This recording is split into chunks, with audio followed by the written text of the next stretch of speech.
నీకు ఏదైనా జరిగితే వెంటనే మాట్లాడా. నీకు వైజాగ్లో సమస్య జరిగినప్పుడు జేమ్స్తో మాట్లాడా. అలాగే నీకు గుత్తి వాళ్ళు సమస్య పెట్టినప్పుడు నేను ఓదార్చా. అలాగే నీ ఛానల్ ప్రాబ్లంలో ఉంది అంటే నేను వేరే బ్రదర్ని పెట్టి నీకు పరిచయం చేసి సహాయం చేశా. నీకు ప్రమాదం జరుగుతుంది అంటే నేను ప్రవీణ్ పగడాలతోనూ ఇంకా మిగతా సహోదరులతో మాట్లాడి నీకు ధైర్యం చెప్పాను. సో అప్పుడు నువ్వు నన్ను ఎంత ప్రేమించావో, అన్నాని ఎంత గౌరవించావో ఇప్పటికీ నేను గుర్తుంది. ఇప్పుడు నేను కోరుకుంటుంది ఏంటంటే ఇంక చాలు జాన్పాల్, ఇంకా వద్దు, నువ్వు మరీ పతనం అయిపోతావు. వాళ్ళు రెచ్చిపోయినట్టు వాళ్ళలాగా నువ్వు ప్రవర్తించవద్దు, వాళ్ళలాగా నువ్వు మాట్లాడొద్దుగా, నువ్వు ఆపేసేయి. ఎందుకంటే బైబిల్ని ఒక్కసారి నీకు చెప్తాను. సామెతల గ్రంథం 28వ అధ్యాయం 13వ వచనం, అతిక్రమములు దాచువాడు వర్ధిల్లడు గాని ఒప్పుకొని విడిచిపెట్టేవాడు కనికరాన్ని పొందుతాడు. ఈ మనుషుల ద్వేషాలని, మనుషుల యొక్క కోపాలని, మనుషుల కనికరాలను నువ్వు కోరుకోదు. ఈ రోజు నీ పక్కన ఉన్న వాళ్ళే కొద్ది రోజులకు నువ్వు కనుమరుగైపోతే నిన్ను మర్చిపోతారు ఈజీగా. ₹1 ఇచ్చినా ఎక్కువ రోజులు రావు. కానీ గుర్తుపెట్టుకో, నువ్వు ఎవరి చేయి పట్టుకుని వచ్చావో, ఎవరు నీ చేయి పట్టుకుని నడిపాడో ఆ ప్రభువు మన అద్వితీయ నాథుడే చివరి వరకు నీతో నిలబడతాడు. ఆయన్ని కాదని వచ్చిన పేరుని, డబ్బుని, మనుషుల్ని, సోషల్ మీడియా ఫేమ్ని వాడుకొని ఎదగాలి అనుకొని క్రమం తప్పి, నువ్వు ఒక మనిషివే, నీకు బలహీనతలు ఉంటాయి, కొన్ని విషయాల్లో జాగ్రత్తగా ఉండాలి, కొంతమందికి దూరంగా ఉండాలనే పరిస్థితులను విస్మరించి అవకాశం దొరికిన ప్రతి చోట అల్లుకుపోయి పాపం చేశావు. ఇంకొద్దు జాన్పాల్. నేను నువ్వు అన్నంటావో లేదా నన్ను శత్రువుగా భావిస్తావు నాకైతే తెలియదు, కానీ నీ పరిస్థితి ఈ ఎపిసోడ్ అంతా చూశాక నాకు చాలా మానసిక వేదన కలిగింది. వీళ్ళందరూ విమర్శిస్తే తట్టుకోలేక నువ్వేమైపోతావో అనిపించింది నాకు అర్థమైపోయింది. బయటికి నువ్వు గాంభీర్యంగా ఉన్నా లోపల చాలా నలిగిపోతున్నావు, కుమిలిపోతున్నావు, ఏ నిర్ణయం తీసుకోవాలో తెలియని సందిగ్ధంలో ఉన్నావు. నేను ఓదార్చేవాళ్ళు లేరు, విమర్శించేవాళ్ళు ఎక్కువ, నాకు అర్థమైపోయింది. కానీ నేను ఒక సహోదరుడిగా నేను కోరుకుంటుంది ఏంటంటే ఈ విమర్శలు బంద్ చేయి. నువ్వు తీసుకున్న స్టెప్ మొట్టమొదట పాస్టర్లను విమర్శిస్తేనే వీడియోలు చూస్తున్నారన్నా, వాకింగ్ చెప్తే ఎవరు చూడలేదని ఏదైతే నువ్వు చెప్పావో ఆ ట్రాప్ లో నుంచి నువ్వు బయటికి రా. నువ్వు వాక్యం చెప్పుకుంటానంటావో వాక్యం చెప్పుకో, ఇప్పుడే వద్దు, కొంచెం ప్రార్థనలో గడుపు, ఉపవాసం ఉండు, నీ భార్యతో కాలాన్ని గడుపు, నీ భార్య నిన్ను క్షమిస్తాడు, నీ పరిస్థితులు మారతాయి. కొంచెం ఓపెన్గా కాదు కూడదని అమాయకత్వంతో అంతే అజ్ఞానంతో నువ్వు వెళ్తే నీకు తెలియకుండా ఇంత వాక్యం చెప్పిన నువ్వు, ఇంత బోధ చేసిన నువ్వే భరించలేని ఒత్తిడిలో సూసైడ్ చేసుకున్నా కూడా ఆశ్చర్యపోనక్కర్లేదు. దయచేసి నేను ప్రేమతో జాన్పాల్ నేను కోరుకుంటున్నాను, దయచేసి మనకి బైబిల్ ఇద్దరు తెలుసు జాన్పాల్. ఒకడు యూదా ఇస్కరియోతు, ఇంకొకడు పేతురు గారు. వీళ్ళిద్దరూ ఒకే రకమైన పాపం చేశారు. యూదా ఇస్కరియోతు చేసిన పాపానికి ఏమి మాత్రం తక్కువ లేదు పేతురు గారు చేసిన పాపం. కానీ జాన్పాల్ ఒకటి గుర్తుపెట్టుకో, కానీ పేతురు క్షమించబడ్డాడు, కానీ యూదా మాత్రం శపించబడి చచ్చిపోయాడు. ఎందుకు వచ్చింది ఈ సమస్య అంటే యూదా తన పాపాన్ని తెలుసుకున్నాడు, కానీ యూదా పశ్చాత్తాపడి ప్రభుని క్షమాపణ అడగలేడు. పేతురు తన పాపాన్ని తెలుసుకున్నాడు, పశ్చాత్తాప పొందాడు. బైబిల్ ఏం చెప్తుందంటే యేసుక్రీస్తు ప్రభు మత్తయి సువార్త 16:23లో, అయితే ఆయన పేతురు వైపు తిరిగి, సాతానా నా వెనక పోము, నీవు నాకు అభ్యంతర కారణమై ఉన్నావు, నీవు మనుషుల సంగతులను తలంచుచున్నావు కానీ దేవుని సంగతులను తలంచడం లేదని చెప్పాడు ప్రభువే. పేతురుని ఏకంగా సాతానా అని, దేవుని సంగతులు ఆలోచించకుండా మనుషుల సంగతుల మీదే దృష్టి పెట్టావని విమర్శించాడు. భౌతికవాదిగా మారిపోయాడు, ఆత్మీయవాది. ఎప్పుడైతే ఆత్మీయవాది భౌతికవాదిగా మారాడో సాతానా అని సంబోధించాడు. కారణం పాపంలోనూ లోకంలో పడిపోయాడు కాబట్టి. పైకి మాత్రమే ప్రేమిస్తున్నాడు, అంతరంగంలో దేవునికి దూరం అయ్యాడు కాబట్టి. ఇప్పుడు నీ పరిస్థితి కూడా అదే పరిస్థితి. నువ్వు పై సంగతులు, లోక సంగతుల మీద దృష్టి పెట్టావు, ఆధ్యాత్మికమైన పరిశుద్ధత, నీతి, ప్రేమ అనే వాటిని విస్మరించి జ్ఞానం అని కొట్టుకు తెచ్చావు. ఎప్పుడైతే నువ్వు ఆత్మీయతను విడిచిపెట్టి శరీర కార్యాల వైపు, శారీరక ఉప్పొంగేటువంటి దంభం వైపు వెళ్ళావో అప్పుడే నువ్వు నేత్రాశలోను శరీరాశలోను పడిపోయావు. నువ్వు పడిపోయిన తర్వాత అది దాగిపోదు, ఎక్కడ ఎవరు దాచిపెట్టలేరు, నిప్పును దాచినట్టుగా తప్పుని దాచలేరు. మరి బయటకు వచ్చాక ఏం చేయాలి? నువ్వు కన్నీరు గారుస్తున్నావు, బాధపడుతున్నావు, కరెక్టే, కానీ దాన్ని ఎట్లా మార్చుకోవాలి?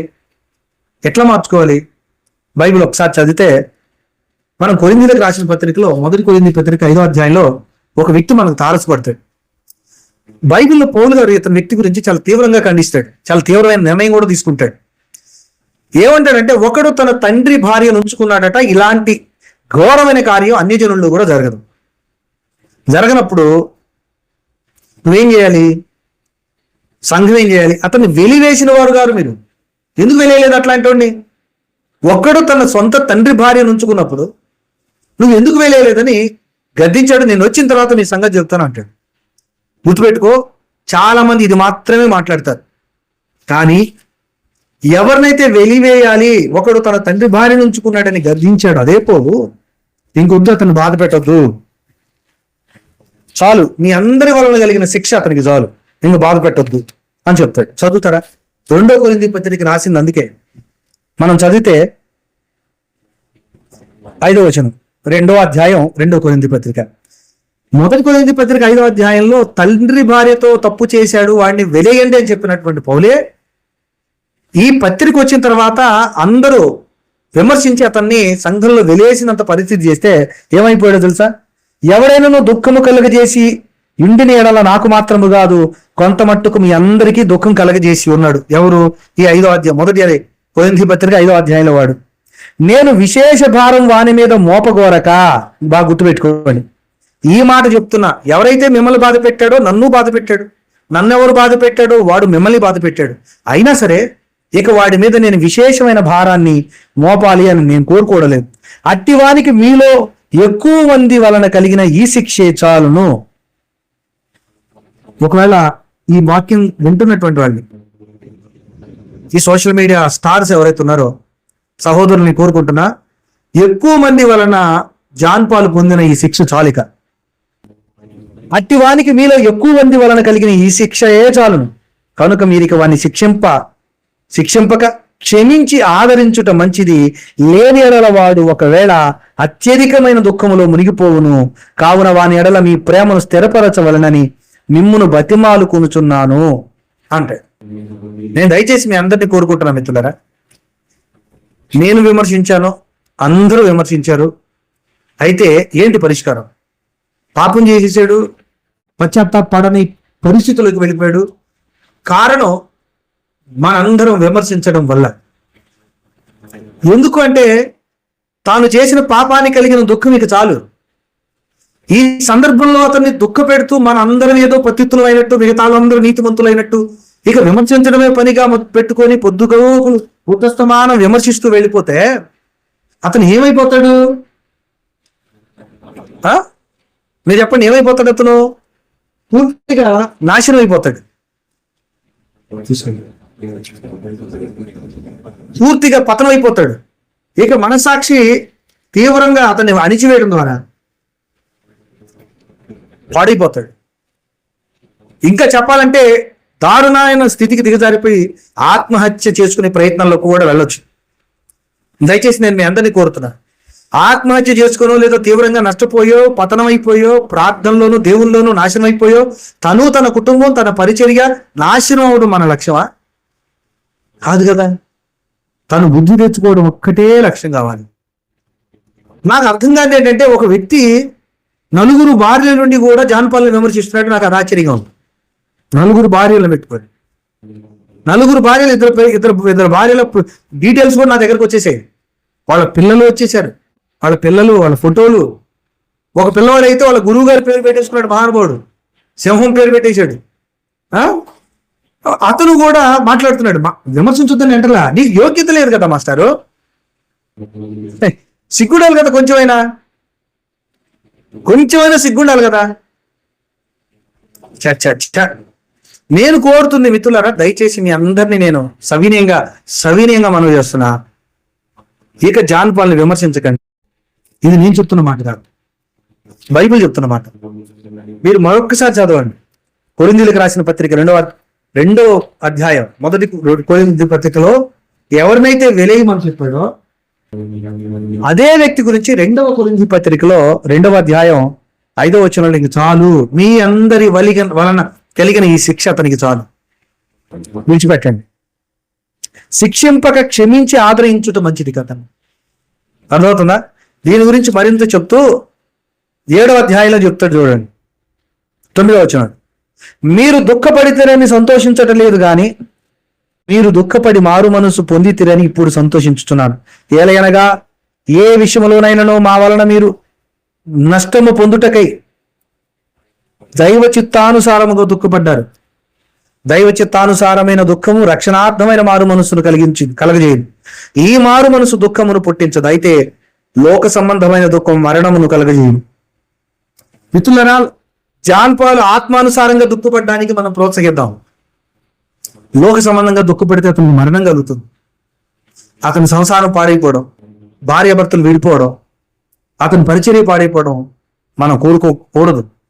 మరి అయితే ఏం కోరుకోవాలంటే, ఇకనైనా బుద్ధి తెచ్చుకొని తాను ఏవేవి తప్పులు మిస్టేకులు చేసుకుంటూ వచ్చాడు వాటిని ఇప్పుడైనా మానుకొని దేవుని దగ్గర క్షమాపణ పొందుకొని ప్రార్థనలో గడిపి తనలో ఎక్కడెక్కడ పాపం చేసుకుంటూ వచ్చాడో, పాపం చేస్తూ కూడా నటిస్తూ వచ్చాడో వాటన్నిటి నుంచి క్షమాపణ పొందుకొని మళ్ళీ పరిశుద్ధాత్మను పొంది, దావీదు ఎలాగైతే ఇదిగో నీ పరిశుద్ధాత్మను నా యుద్ధ నుండి తీసివేయకు, శుద్ధ హృదయాన్ని నాకు కలగజేయి, హిమము కంటే తెల్లగా చేయి అని ప్రార్థించాడో అట్లా తిరిగి ప్రార్థించి నిలబడాలి అని దయచేసి ప్రతి ఒక్కరూ కోరుకోవాలని కోరుకుంటాం.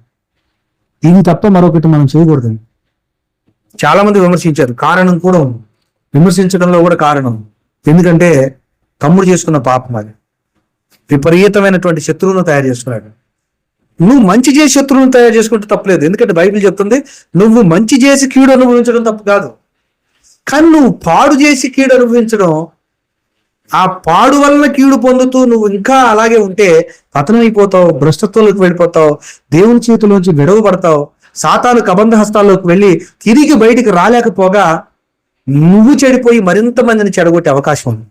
సాతాను యొక్క తెలివి ఏంటంటే విశ్వాసుల కంటే దైవజనుల్ని పాపంలో చిక్కించే ప్రయత్నం చేస్తాడు వాడు. ఎందుకంటే ఒక విశ్వాసిని పట్టుకోవడం కంటే కొన్ని వందల మంది అనుసరించే ఒక నాయకుని పట్టుకోవడం ముఖ్యం కదా.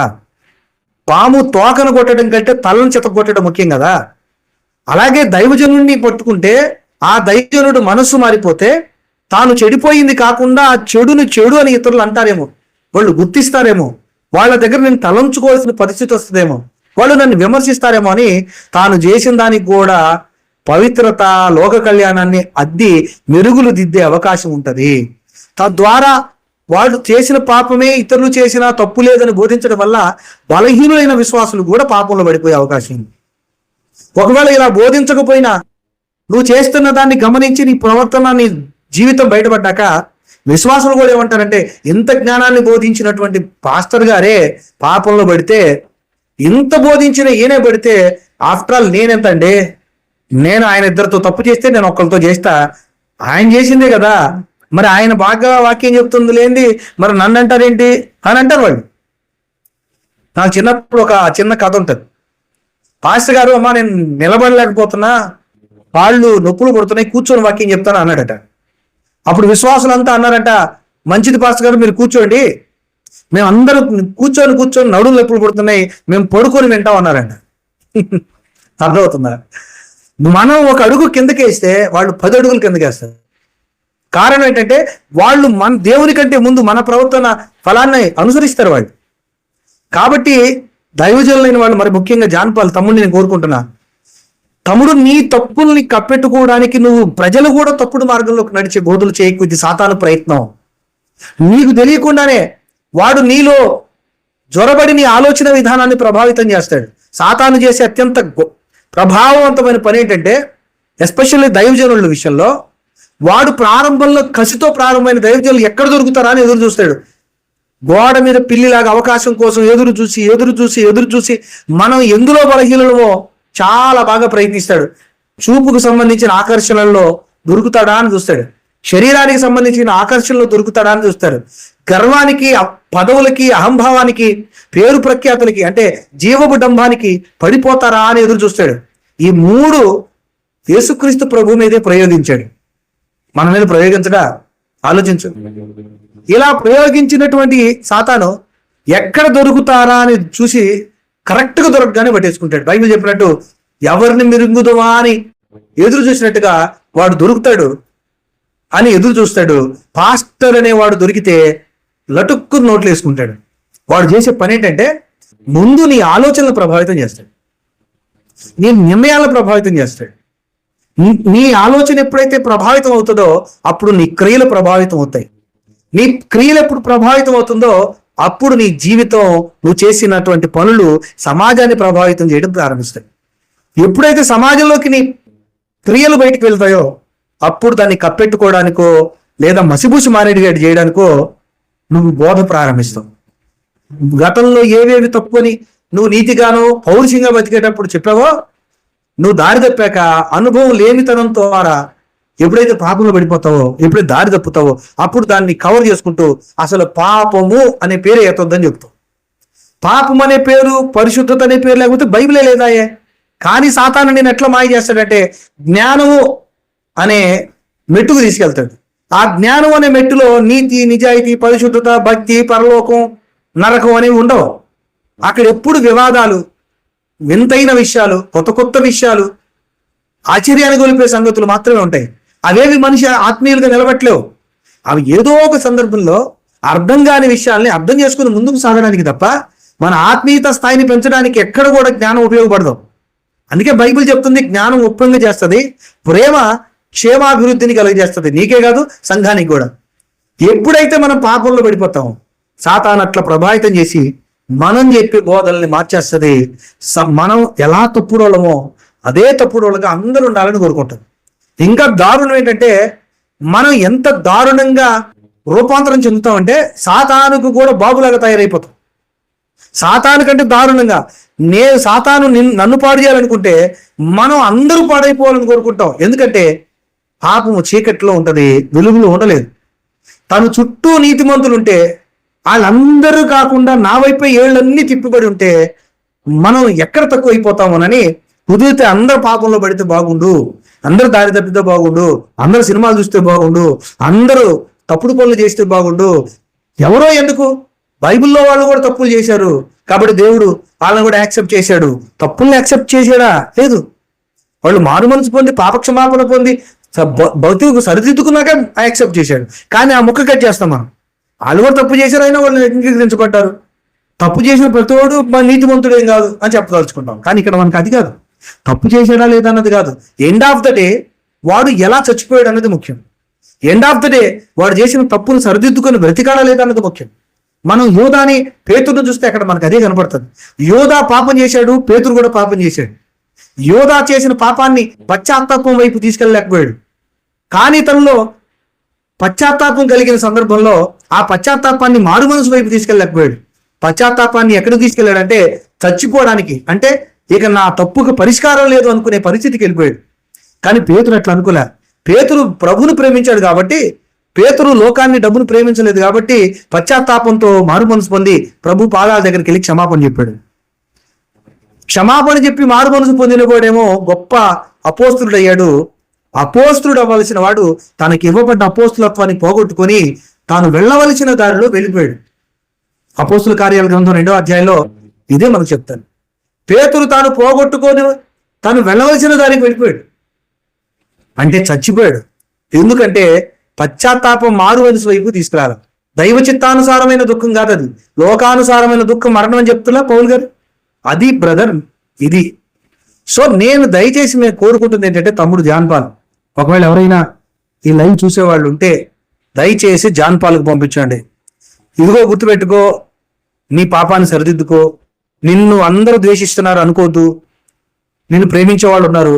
అయితే ఆ ప్రేమించే వాళ్ళు నీ పాపాన్ని సమర్థించారంటే నిన్ను పతనం చేస్తారు. వాళ్ళు నిజంగా నిన్ను ప్రేమించేవాళ్ళు కాదు.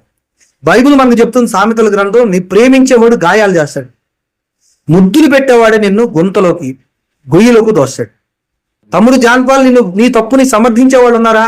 అన్నా లోకంలో ఎవరు చేయట్లేదన్నా, నీకేం కదన్నా అన్న ఉన్నాడా? వాడు నిన్ను నాశనం చేస్తాడు, గుర్తుపెట్టుకో. వాడు ఇప్పుడు నిన్ను పైకి అట్లా కనపడతాడేమో, ఒకవేళ నిన్ను సమర్థించడానికి వాడు బ్రతుకు సరైనది కాదేమో, వాడికి సాక్ష్యము, క్యారెక్టర్ లేదేమో. వాడి క్యారెక్టర్ లేదు కాబట్టి నువ్వు కూడా అట్లా కనపడ్డావు కాబట్టి నా గుంపులో చేరితే బాగుంటుందని వాడు నిన్ను సమర్థిస్తున్నాడేమో. నిన్ను నాశనం చేసే దాంట్లో వాడే ముందుంటాడు.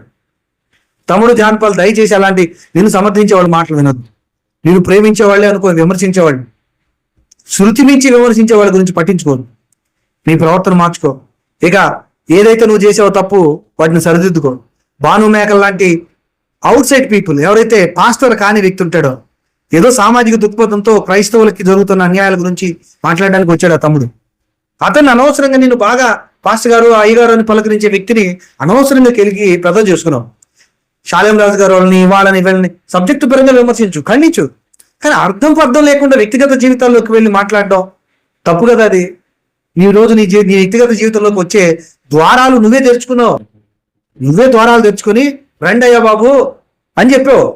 ఎందుకంటే నువ్వు ఏవి విమర్శించావో, వేటిని నువ్వు విమర్శించావో అవేవే నువ్వు చేసుకుంటూ వచ్చావు. తప్పు కదా ఇది.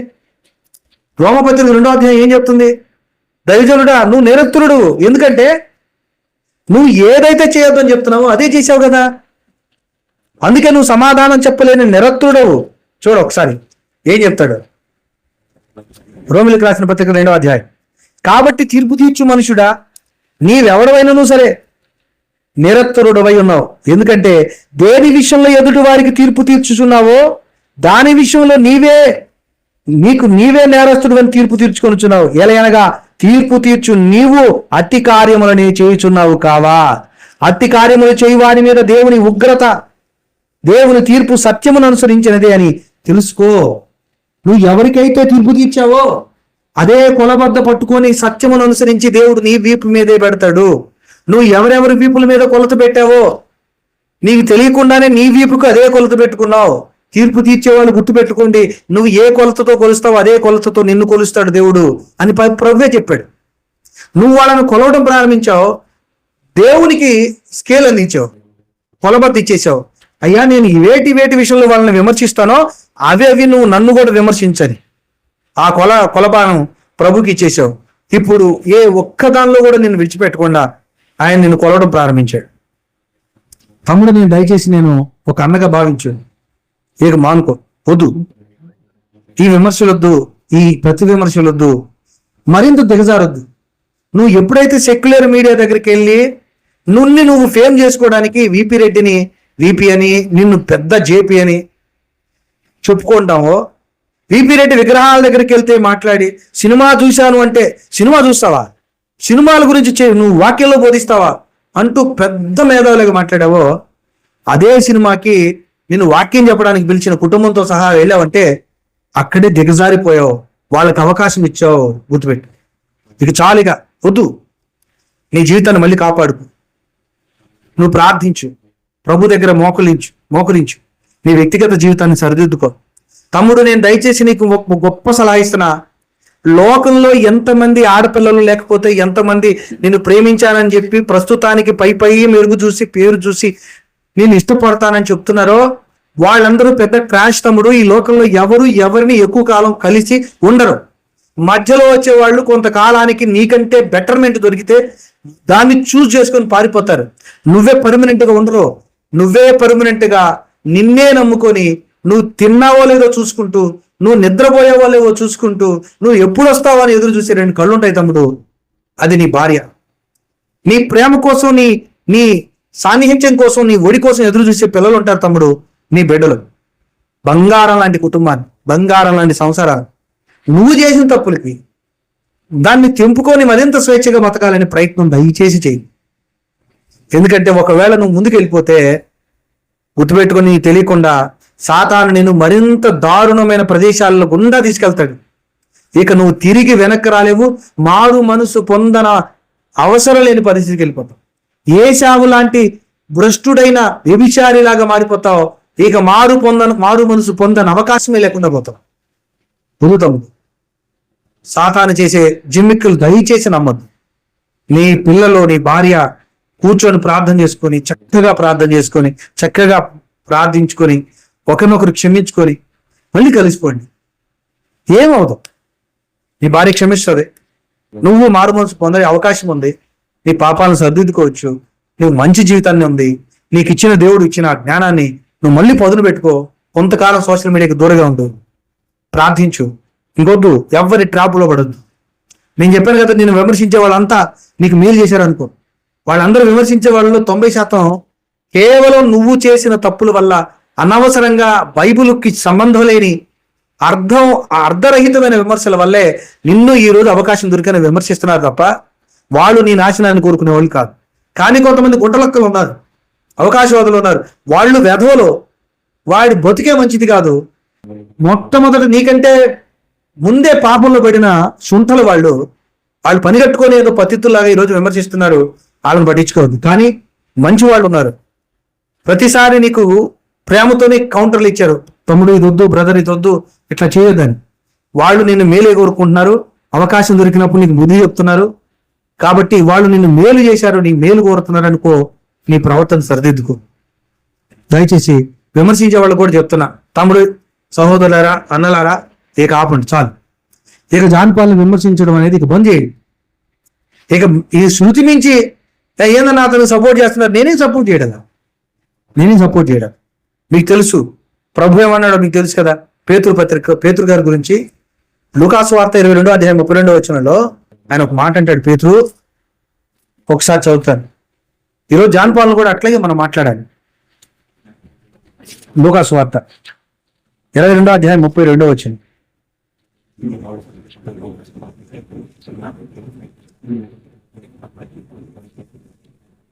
ఏమంటాడు చూడండి. నీ నమ్మిక తప్పిపోకుండానట్లు నేను నీ కొరకు వేడుకుంటుని, పేతురుతో అంటున్నాడు. నీ మనసు తిరిగిన తర్వాత నీ సహోదరులను స్థిరపరచమని ప్రభు చెప్పు. ఈరోజు నేను జాన్ పాల్ కూడా చెప్తున్నాను, నిన్ను జల్లెడ చేసి పొట్టులాగా చెదరగొట్టాలని సాతాను ప్రయత్నిస్తుంది. తమ్ముడు వద్దు, నువ్వు అట్లా చేయొద్దు, తెలివి తక్కువగా ఉండొద్దు. నువ్వు చేయాల్సిన పని ఏంటంటే నీ నమ్మిక తప్పిపోకున్నట్లు, నీ భక్తి తప్పిపోకున్నట్లు, నీ జీవితం తప్పిపోకున్నట్లు ప్రభు కోరుకుంటున్నాడు. నేను కూడా ప్రార్థిస్తున్నా, నువ్వు తిరిగి బలపడి నిలబడి మళ్ళీ సహోదరుల్ని నువ్వు బలపరచు. నువ్వు యోధాలాగా మారుతూ పేతురులాగా మారు. యోధా తన తప్పును సమర్థించుకునే క్రమంలో ఒకానొక రాజు ఒక సమయంలో మనస్సాక్షి గద్దించినప్పుడు తీవ్రమైన మానసిక క్షోభకు గురై తను గురువును పోగొట్టుకున్నాడు, అతన్ని మరణానికి అప్పగించాడు. తను నమ్మేవాళ్ళు ఎవరు లేరు, అందరూ వెలేశారు. ఇక ఈ బ్రతుకు అనవసరం అనుకున్నాడే తప్ప ప్రభు మీద నమ్మిక, మారు మనసు వైపు అవకాశం పొందలేకపోయాడు, నాశనం అయిపోయాడు. సో దయచేసి నేను కోరుకుంటుండే ఏంటంటే ఆ తమ్ముని అట్లా బాధ పెట్టద్దు.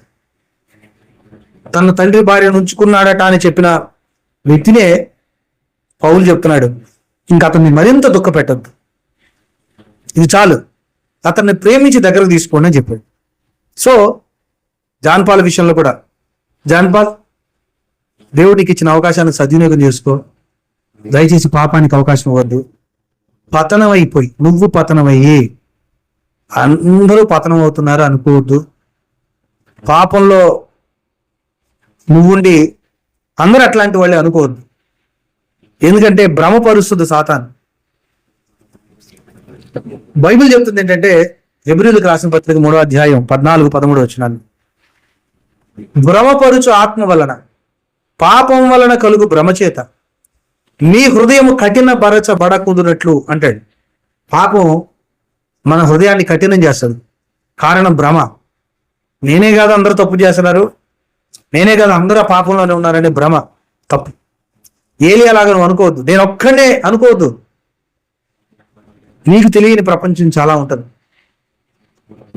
అందరూ పాపం చేశారు అనుకోవద్దు, నీకు తెలియని మంచివాళ్ళు చాలా మంది ఉంటారు. సో నేను తమ్ముడు జాన్ పాల్ని కోరుతుంది ఏంటంటే ఇంకొద్దు, ఈ పరిస్థితి నుంచి బయటికి రా. దేవుడు నేను ఖచ్చితంగా క్షమిస్తాడు, ప్రేమిస్తాడు, నీ కుటుంబం తిరిగి కట్టుబడతాడు. నువ్వు చేసిన దారుణమైన పొరపాట్లు ఏవైతున్నాయి, ఒకటి వాక్యాన్ని తప్పుగా నీకున్న తెలివితేటలతో వక్రీకరించడం, రెండు పెద్ద పెద్ద వాళ్ళని విమర్శించి ఎక్కువ వ్యూస్ పొందితే చాలు, నాకు ఎక్కువ పేరు వస్తుంది, పేరు వస్తే చాలు డబ్బు వస్తుంది, డబ్బు వస్తే చాలు పెద్దోనైపోతాను అనుకున్నాను. ఇది చాలా తప్పు. మూడోది పాస్టర్ కాదు, విశ్వాసి కాని ఒక సామాన్యుడైనటువంటి పానుబేకలాని అనవసరంగా కెలుక్కొని నువ్వు అతని స్థాయికి దిగజారి, నువ్వు ఉండవలసినటువంటి దైవజనుడి స్థాయిని నుంచి అతని స్థాయికి దిగజారి పొద్దుగూకులు అనవసరమైన కౌంటర్లు పెట్టుకుంటూ నువ్వు అతని గ్రౌండ్లోకి వెళ్ళిపోయావు. నువ్వు అందులో అంతకు ముందు ఉన్నప్పుడు నిన్ను పై గొప్ప స్థాయిలో చూసాడు అతను. పాస్టర్ గారు, అయ్యగారు అని. నువ్వు అనవసరంగా నీ స్థాయికి అతను తీసుకెళ్ళావు, అతని స్థాయికి నువ్వు పడిపోయావు. ఎప్పుడైతే నువ్వు దిగజారిపోయావో అప్పుడు నిన్ను మాట్లాడే మాటల్లోనూ నిన్ను ఖండించే ఖండంలోనూ ఆ తమ్ముడి మాటల్లో వ్యత్యాసం వచ్చేసింది. నువ్వు చేసిన ఈ పొరపాటు మళ్ళీ చేయొద్దు, ఇక విమర్శించొద్దు. ఎవడో నేను సమర్థించేవాడు పనికిమాలలో ఎవరైనా ఉంటే వాళ్ళ మాటలు వినొద్దు. నీ జీవితాన్ని సరిదిద్దుకో, మంచిగా బతకడాన్ని ప్రారంభించు. నేను మీ అందరి, మరి ముఖ్యంగా దైవజనులని, విమర్శకులను కూడా కోరుతుంది ఏంటంటే, please let us stop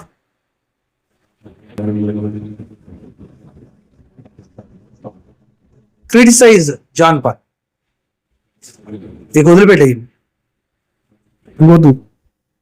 John పాల్ను కూడా నేను సవినయంగా మనవి చేస్తున్నా, తమ్ముడు ఇంకొద్దు. నువ్వు మంచిగా ఎప్పట్లాగే వాక్యం చెప్పుకో. ఇప్పుడు కొంతకాలం నీ భార్యతో సమాధానపడు, నీ సంఘంతో సమాధానపడు. నేను చాలాసార్లు చెప్పాను, గతంలో నువ్వు నాతో వ్యక్తిగతంగా మాట్లాడేటప్పుడు, పర్సనల్గా నాకు ఫోన్ చేసి మాట్లాడేటప్పుడు నేను చెప్పా, తమ్ముడు ఈ ఆర్భాటాలకు వెళ్ళొద్దు, సాతాను చాలా ప్రమాదకరమైన స్థాయికి తీసుకెళ్తుంది. నువ్వు ఈ చట్టంలో పేరు ప్రఖ్యాతులు, డబ్బు, ఈ సోషల్ మీడియా ఫేమ్ అనే చట్టంలో ఇరుక్కోవద్దని చెప్పా. కానీ వెళ్ళి అందులోనే ఇరుక్కున్నాం. సరే, దేవుడు మళ్ళీ నేను వెనక్కి తీసుకొచ్చే అవకాశం ఇచ్చాడు. మారు మనసు పొంది నీ భార్యతో సమాధానపడి మంచిగా ఒక నూతన జీవితాన్ని ప్రారంభించు. ఫ్రెష్గా దేవుడు నీకు మంచి అవకాశం ఇస్తాడు. మళ్ళీ నేను అభివృద్ధి చేస్తాడు. ఏవైతే నువ్వు గతంలో చేసావో ఆ పొరపాట్లన్నిటినీ సర్దిద్దు. మంచి దారిలో ప్రారంభించు, మంచి వాక్యాన్ని ప్రారంభించు, మంచి ఆత్మీయతతో ప్రారంభించు. ఏవైతే కాంట్రవర్షియల్స్ ఉంటాయో అవి చెప్తేనే వింటారనే భ్రమ నుంచి వాక్యంగా చెప్పుకుంటూ సమాధానంగా ముందుకెళ్ళు. ఇది నేను విమర్శించే వాళ్ళు ఎవరైతే ఉంటారో వాళ్ళ గురించి నువ్వేం మాట్లాడొద్దు. కౌంటర్కి ప్రతి కౌంటర్ వేయొద్దు. నీ పని నువ్వు చూసుకొని ప్రశాంతంగా పరలోకానికి వెళ్ళాలి అనే దృక్పథం పని. ఆ దృక్పథంతో పనిచేయి. వీళ్ళతో పెట్టుకున్నట్టు పరలోకం కాదు, వీళ్ళతో పాటు నరకానికి వెళ్ళిపోతాను. సాతాను చాలా తెలివిగా నేను దారి తప్పిస్తాను. దయచేసి తమ్ముడు, నేను ప్రేమతో నీకు మనవి చేస్తున్నా, నీ జీవితాన్ని సరిదిద్దుకోవడానికి సోషల్ మీడియాలోకి రాకు కొంతకాలం. నీ మనసును స్థిరపాటు చేసుకునేటప్పుడు, కుదుట చేసుకునేటప్పుడు వరకు నిన్ను సమర్థించే ఆ ఎవరైతే పనికిమాలిన వాళ్ళు ఉంటారో, నువ్వు మారు మనసు పొందకుండా నీ సాతానులాగా భ్రమపరుస్తున్నారో నిన్ను, నువ్వు తప్పేం చేయలేదు, ఏం భయపడాల్సిన పని లేదు, ఎవడన్నా నేను అనేది అనే వ్యధలు ఎవరైతే ఉంటారో వాళ్ళ మాటలు దయచేసి వినండి. వాళ్ళని మేలు కోరేవాళ్ళు కాదు. వాళ్ళు ఆల్రెడీ పాపంలో ఉండి నువ్వు చేసింది క్లియర్ కట్గా వాళ్ళకి తెలిసినా కూడా నేను విమర్శించకుండా నీ పక్కన ఉంటున్నారంటే అర్థం ఏంటంటే వాళ్ళు నిజంగా నీ మేలు కోరి కాదు. ఈ విషయం దయచేసి అర్థం చేసుకో. వాక్య విరుద్ధమైనటువంటి పాపానికి సమర్థకులు వచ్చారంటే వాళ్ళు దేవుని పిల్లలు ఎట్లవుతారు? వాళ్ళు నీ మేలు కోరే వాళ్ళు ఎట్లవుతారు? కారు వాళ్ళు నిన్ను అదే స్థితిలో పర్మనెంట్గా ఉంచడానికి పంపబడ్డ సాతాను ఏజెంట్లు వాళ్ళు. సో నువ్వు ఈ విషయాలను అర్థం చేసుకొని పాపానికి దూరంగా బ్రతకమని, వాటికి దూరంగా ఉండమని నేను సవినయంగా ప్రేమతో మనవి చేస్తున్నా. తమ్ముడు, ఇక నువ్వు చేసిన తప్పులు ఇంక చేయొద్దు, సామరస్యంగా ఉండు, చక్కగా పరిచయం చేసుకో. ఇంకొకటి నేను చివరిసారిగా నీకు చెప్పదలుచుకున్నా, ఎవరైనా ఉంటే తమ్ముడికి పంపించండి. నువ్వు నీ వ్యక్తిగత సంఘాన్ని, నీ స్థానిక సంఘాన్ని విస్మరించావు. సోషల్ మీడియాలో ఎవరో చూసి ఫోన్లు చేసి చెప్పేవాడు నీ అక్కడికి రాడు, నీ కష్టాల్లో నీకు తోడు రాడు. కుదిరితే నచ్చితే ఒక 1000 రూపాయలు పంపిస్తాడేమో. నీ స్థానిక సంఘం ఎవరైతే నీ ఆత్మీయ పిల్లలు ఉన్నారో వాళ్ళే ఉంటారు. వాళ్ళని చెడగొట్టుకున్నావు, సంపాదించకుండా, ఆత్మల సంపాదన లేకుండా ఉన్న 6-7తోనే ఎదురు 1,00,000 మంది ఉన్నట్టుగా బిల్డప్పించుకుంటా సోషల్ మీడియాలో నువ్వు చెప్పి అనవసరంగా అనేక మందిని భ్రమపరిచావు. నువ్వు భ్రమలో బతికావు. వద్దు, నీ స్థానిక సంఘం మీద దృష్టి పెట్టు. దేవుడు నీకు సంఘాన్ని అప్పగించింది అందుకే, ఆత్మలను రక్షించడానికి, కొత్త ఆత్మలను చేర్చడానికి. ఈ దొడ్డివి కానీ వేరే గొర్రెల్ని నీ దొడ్డిలోకి చేర్చుకోవడానికి, పరిచర్య కోసం నేను పిలిచాడు, ఈ చెత్త కోసం కాదు. సోషల్ మీడియా అనేది ఒక చిన్న వ్యాపకం మాత్రమే, అది జీవితం కాకూడదు. ఏదైతే సోషల్ మీడియా మాత్రమే జీవితం వద్దో నీ బతుకి, అందరి బతుకు ఇట్లాగే అయిపోద్ది, రోడ్డు మీదకి వచ్చేస్తుంది. ఎందుకంటే సోషల్ మీడియా ఫేమ్ కానీ, సోషల్ మీడియాలో మనుషులు కానీ వాస్తవానికి ఆత్మీయులు కాదు, వాళ్ళు దగ్గర ఉండేవాళ్ళు కాదు. నిన్ను దగ్గరగా చూసేవాళ్ళు, నీ దగ్గరగా ఉండేవాళ్లే నీ మీద నిజమైన ప్రేమని, నిజమైన ఆత్మీయతని పెంచుకోగలుగుతారు. ఈ దూరంగా ఉండేవాళ్ళు ఒక రోజు నచ్చితే లైక్ చేస్తారు, లేకపోతే వాళ్ళు రాళ్ళేస్తారు. సో ఈ విషయాన్ని దయచేసి మీరు అర్థం చేసుకోవాలని తమ్ముడు నేను కోరుతున్నా. ఇంకనైనా సరే నువ్వు అనవసరమైన విషయాలు పట్టించుకోకుండా ఈ అనవసరం విమర్శల జోలికి వెళ్లకుండా నీ పన్ను చూసుకో, ప్రశాంతంగా బతుకు, ప్రార్థన చేసుకుని భార్యకు దూరంగా ఉండొద్దు. అది సాతాను తలంపు.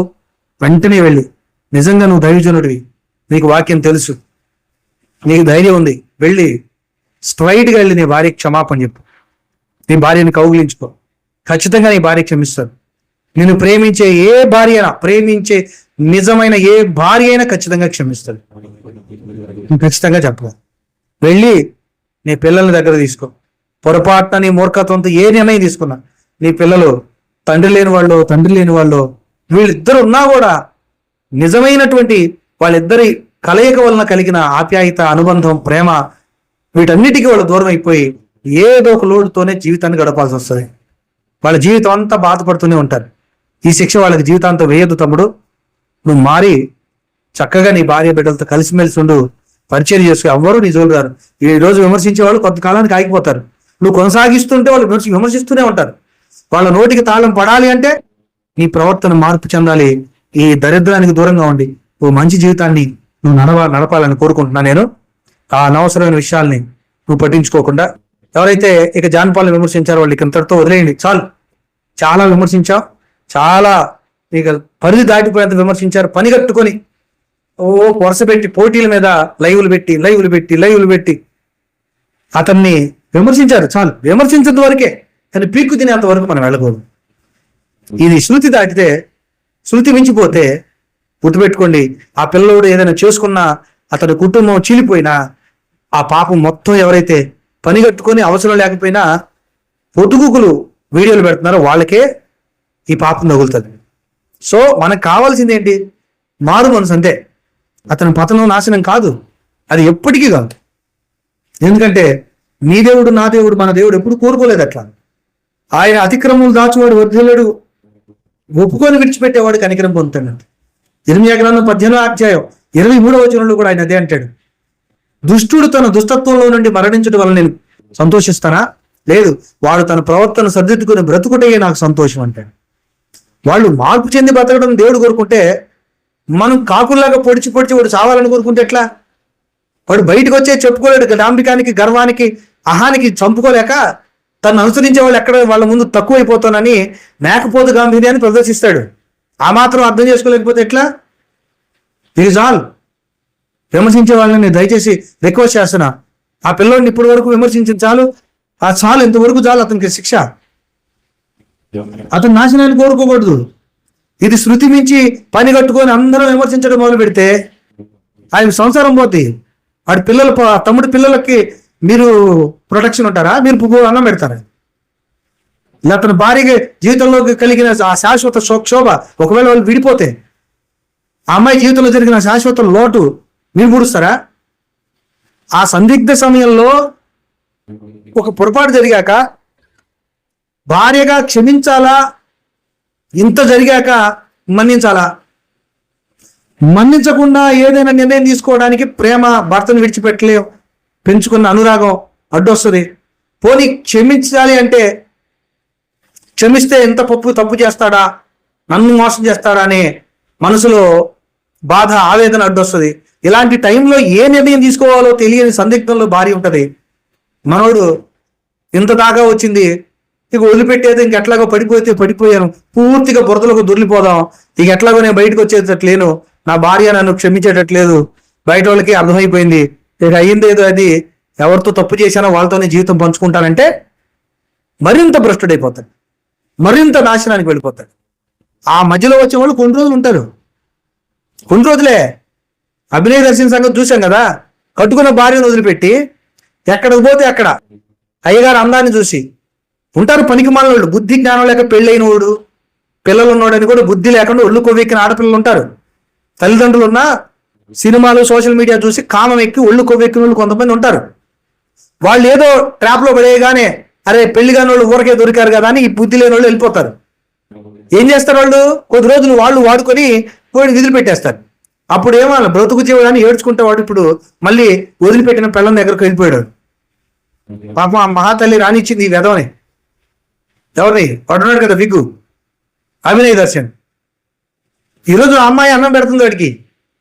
ఆ కడపలో నాకు తెలిసిన తమ్ముడు చెప్తున్నాడు, ఆ అమ్మాయి వాడిని స్కూటీ మీద ఎక్కించుకొని వెళ్తుంటది. తెలుసు నాకు ఇవన్నీ. సో గుర్తుపెట్టుకోండి, అతన్ని నాశనం కాదు మనకు కావాల్సింది. సందిగ్ధంలో ఉన్నారు తమ్ముడు, మధ్యలో వచ్చే వాళ్ళ కోసం నీ భార్యను వదులుకునే ప్రయత్నాలు చేయకు. జరిగింది ఏదో జరిగింది, వచ్చింది ఏదో ఎట్లాగో బయటకు వచ్చేసింది, భార్యకు విడాకులు ఇచ్చి అమ్మాయిని చేసుకుందామంటే అది వ్యభిచారం. భార్యను విడిచిపెట్టిన వాడు ఆమెను వ్యభిచారిగా మారుస్తున్నాడు. విడిచిపెట్టిన దాన్ని చేసుకునేవాడు వ్యభిచారి అవుతాడు. అర్థమవుతుందా? రెండో భార్యను చేసుకున్నవాడు వాక్యం చెప్పడానికి అధ్యక్షుడిగా సంఘ కాపరిగా పనికిరాడు. ఈ విషయాన్ని దయచేసి అర్థం చేసుకో తమ్ముడు. తప్పుడు ఆలోచనలు, సాతానిచ్చే తప్పుడు సలహాలు వినొద్దు. కొంచెం బలహీనతలో, ఒత్తిడిలో, కొంచెం సున్నితమైన పరిస్థితుల్లో నీకు ఎటువైపు మొగ్గు చూపుతుందో అటు వెళ్ళడం కాదు. నీ మనసు ఏది సత్యమో, ఏది వాక్యానుసారమో అదే కొనసాగించు. కష్టమైన అటువైపు నిలబడు. ఖచ్చితంగా నువ్వు తిరిగి నిలబడతావు. తిరిగి నిలబెట్టే బాధ్యత ప్రభువుది. మనుషులు ఎవరు ఏం చేయలేరు. నువ్వు అలాగైనా నీ తప్పును అలాగే సమర్థించుకుంటూ వెళ్ళిపోతే మళ్ళీ దేవుని ఉగ్రతకు బానిస అవుతావు. నీ జీవితాన్ని మార్చుకో, ఖచ్చితంగా దేవుడు సాయం చేస్తాడు. ఏ ఇబ్బంది ఉండదు. ఎప్పట్లాగే జీవితాన్ని మళ్ళీ లీడ్ చేస్తావు.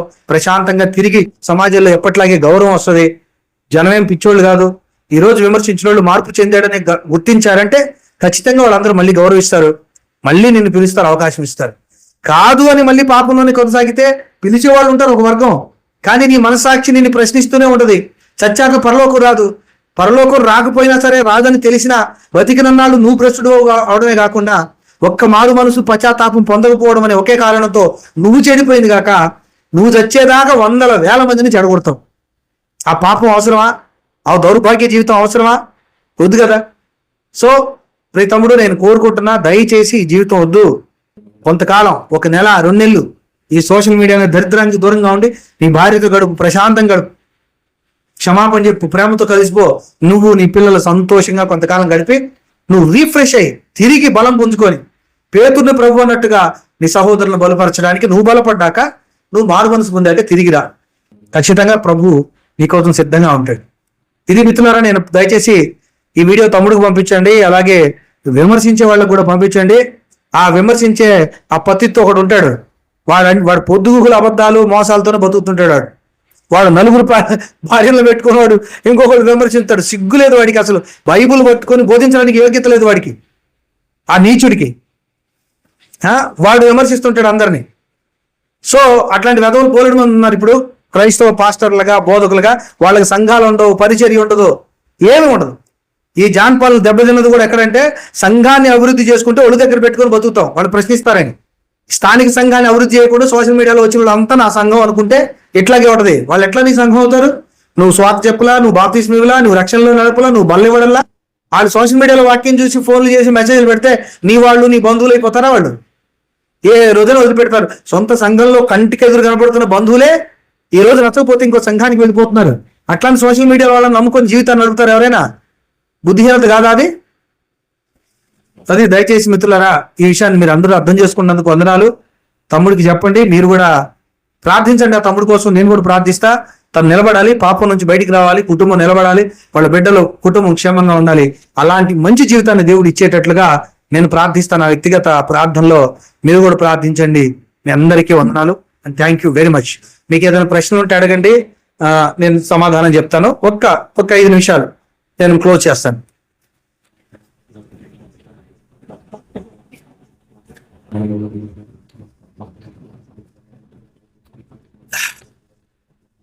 ఏదైనా మీకు ప్రశ్న ఉంటే? ఇంకేం లేదా?